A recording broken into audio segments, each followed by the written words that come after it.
Assalamualaikum warahmatullahi wabarakatuh. Kami dari kelompok 7 akan menjelaskan beberapa materi. Yang pertama itu landasan dan tujuan yang dibawakan oleh Muhammad Alif. Landasan dan tujuan pendidikan yaitu landasan terdiri dari 4, yaitu landasan historis, landasan kultural, landasan yuridis, landasan filosofis. Dan ada juga tujuannya, yaitu satu, memperkuat Pancasila sebagai dasar falsafah negara dan ideologi bangsa melalui revitalisasi nilai-nilai dasar Pancasila sebagai norma dasar kehidupan bermasyarakat, berbangsa, dan bernegara.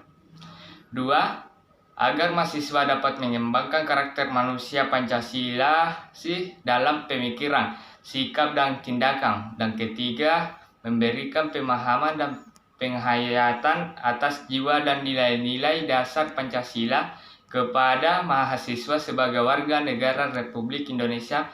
Dan keempat, mempersiapkan mahasiswa agar mampu menganalisis dan mencari solusi terhadap berbagai persoalan kehidupan bermasyarakat, berbangsa, dan bernegara. Dan kelima, membentuk sikap mental mahasiswa yang mampu mengapresiasi nilai-nilai ketuhanan, kemanusiaan, kecintaan pada tanah, air, dan kesatuan bangsa. Perkenalkan, nama saya Muhammad Alif Leo. Saya akan menjelaskan tentang identitas nasional. Identitas nasional adalah kepribadian nasional atau jati diri nasional yang dimiliki oleh suatu negara atau suatu bangsa demi membedakan bangsa yang satu dengan bangsa yang lainnya. Adapun faktor-faktor pembentuk identitas nasional, yang pertama faktor objektif, yang kedua faktor subjektif, yang ketiga faktor primer, yang keempat faktor pendorong, yang kelima faktor penarik, dan yang keenam faktor reaktif. Adapun jenis-jenis identitas nasional, yang pertama itu identitas fundamental, yang kedua identitas instrumental, dan yang ketiga identitas alamiah. Unsur-unsur identitas nasional Indonesia, yang pertama itu bendera nasional, bendera Indonesia, yang kedua bahasa Indonesia, yang ketiga lambang negara Indonesia yaitu Garuda Pancasila, yang keempat semboyan negara bangsa Indonesia yaitu Bhinneka Tunggal Ika, lagu kebangsaan Indonesia yaitu Indonesia Raya, dasar falsafah negara Indonesia yaitu yaitu Pancasila 5 dasar, konstitusi negara yaitu Undang-Undang Dasar 1945, yang kedelapan bentuk negara Indonesia, dan yang terakhir sistem Indonesia. Saya Rifka Walia akan menjelaskan materi ketiga, yaitu integrasi nasional. Yang pertama, makna integrasi nasional. Perlu kita ketahui bahwa integrasi nasional merupakan proses mempersatukan bagian-bagian unsur atau elemen yang terpisah dari masyarakat menjadi kesatuan yang lebih bulat, sehingga menjadi suatu bangsa. Yang kedua, jenis integrasi nasional. Jenis-jenis integrasi mencakup integrasi bangsa, integrasi wilayah, integrasi nilai, integrasi elit massa, dan integrasi tingkah laku. Selanjutnya yang ketiga, pengembangan integrasi di Indonesia. Pengembangan integrasi dapat dilakukan melalui 5 strategi atau pendekatan, yakni yang pertama, adanya ancaman dari luar, kedua, gaya politik kepemimpinan, ketiga, kekuatan lembaga-lembaga politik, keempat, ideologi nasional, dan kelima, kesempatan pembangunan ekonomi. Dan yang selanjutnya yang keempat, tantangan dalam membangun integrasi. Dalam upaya mewujudkan integrasi nasional di Indonesia, terdapat dua tantangan yang dihadapi, yaitu yang pertama, dari segi dimensi horizontal, tantangan yang berakar pada perbedaan suku, agama, ras, dan geografi. Dan yang kedua, dari segi dimensi vertikal, tantangan yang berupa celah perbedaan antara elit dan massa. Perkenalkan, nama saya Nur Ikhlas Nurpa Gunawan.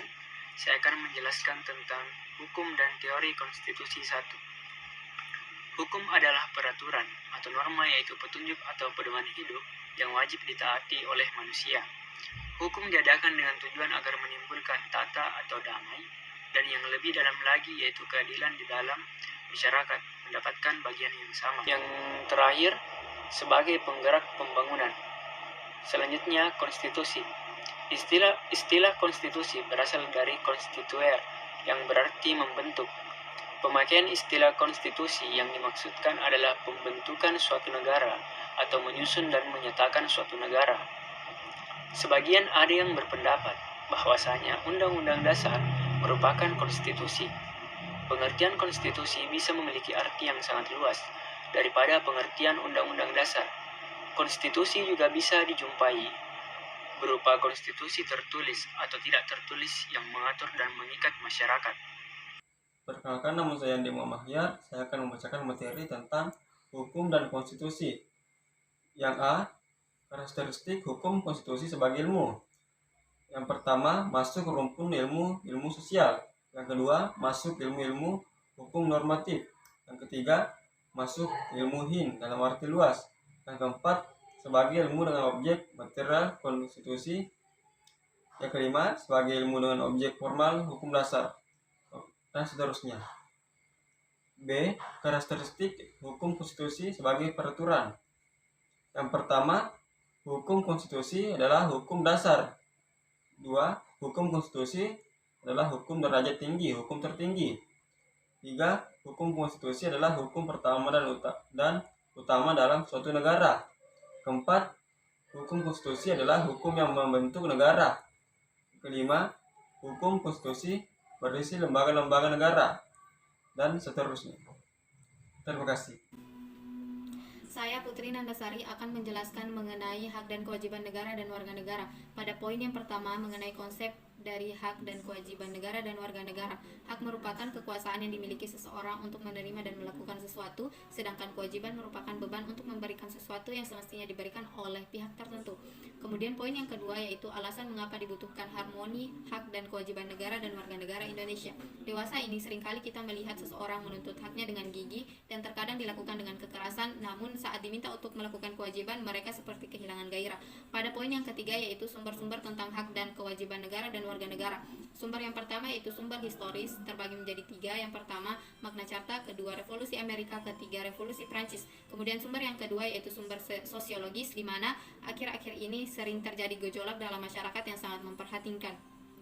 Kemudian sumber yang ketiga yaitu sumber politik. Sumber politik yang mendasari adanya dinamika hak dan kewajiban negara dan warga negara Indonesia, yaitu proses dan perubahan dari Undang-Undang Dasar Negara Republik Indonesia tahun 1945 yang terjadi pada era reformasi. Demikian presentasi dari kelompok kami. Semoga dapat bermanfaat untuk kita semua dan saya ucapkan terima kasih atas perhatiannya. Wassalamualaikum warahmatullahi wabarakatuh.